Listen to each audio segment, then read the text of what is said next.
जो लोग 80s में पैदा हुए हैं उनके लिए एक टाइम पे वे प्रोटीन मतलब ये डब्बा होता था, यानी ऑन का गोल्ड स्टैंडर्ड। अरे वे प्रोटीन तो छोड़ो, सप्लीमेंट का मतलब होता था ऑप्टिमम न्यूट्रिशन। और आज की डेट में भी इंडियन सप्लीमेंट इंडस्ट्री में इस ब्रांड का मेजर शेयर है। मतलब लगभग 7,000 करोड़ की सप्लीमेंट इंडस्ट्री है इंडिया में, उसमें से 1400 करोड़ के अराउंड ऑन का शेयर है। और ये हाल जब है जब इनके प्रोडक्ट्स ओवर प्राइस्ड है। मतलब ये 907 ग्राम का डब्बा 3500 रुपए के आसपास आपको मिलता है, विच इज क्रेजी एक्सपेंसिव। फिर भी लोग इनके प्रोडक्ट्स को खरीदते हैं, स्पेशली वे प्रोटीन को। और इसीलिए मैंने इस प्रोडक्ट का अमीनो एसिड प्रोफाइलिंग करवाया है। बाकी प्रोडक्ट का डिटेल्ड रिव्यू मैं ऑलरेडी कर चुका हूं, अगर आपने वो नहीं देखा है तो ऊपर दिए गए आई बटन पे क्लिक करके आप देख सकते हो। विद दैट आज का जो ये मिनी रिव्यू है इसे शुरू करते हैं, जिसमें हम मेजरली अमीनो एसिड प्रोफाइलिंग के बारे में बात करेंगे।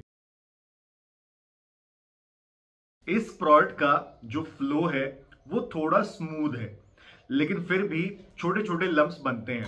और ये फ्लो इतना अच्छा होने का जो मेन रीजन है वो है इस प्रोडक्ट में कोकोआ पाउडर का होना, अलोंग विद द फैक्ट कि इसमें वे प्रोटीन कॉन्सेंट्रेट, आइसोलेट और हाइड्रोलाइसेट का ब्लेंड है।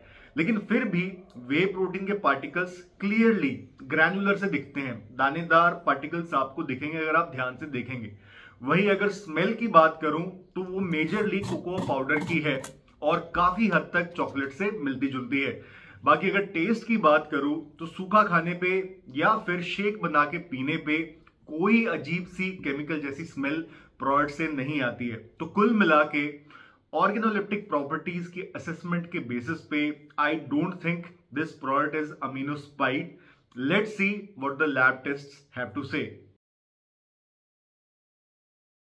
कंपनी क्लेम करती है 24 ग्राम प्रोटीन इन 30.4 ग्राम पाउडर, यानी 78.94%, 79% ही मान लो ऑन ड्राइड बेसिस। जबकि हमारी रिपोर्ट में रिजल्ट आया है 69.11 एज इज बेसिस पे। इसको अगर हम ड्राइड बेसिस पे कन्वर्ट करेंगे एज्यूमिंग 5% मॉइस्चर कंटेंट, तो ये वैल्यू हो जाएगी 72.74। और ये वैल्यू भी अराउंड 6% कम है लेबल क्लेम से। वही अगर हम अमीनो एसिड प्रोफाइलिंग की बात करें तो कंपनी ने लेबल पे अमीनो एसिड प्रोफाइल नहीं दिया हुआ है।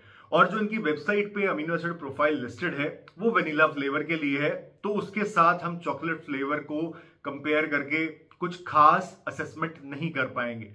सो अभी के लिए अगर हम सिर्फ BCAAs यानी ल्यूसिन, आइसोल्यूसिन एंड वैलिन की जो क्वांटिटीज हमारी रिपोर्ट में आई हैं उसका सम करके अगर पर स्कूप की क्वांटिटीज निकालें तो वो आएगी 4.5, जबकि कंपनी क्लेम करती है 5.5, यानी पूरा 1 ग्राम का डिफरेंस है। अब अगर हम 10% का एरर लगा लें तो वैल्यू हो जाएगी 5 ग्राम ऑफ BCAA। मतलब जो हमारी रिपोर्ट में आया है 4.5, उसमें 10% का एरर जोड़ के जो वैल्यू आएगी वो होगी 5 ग्राम।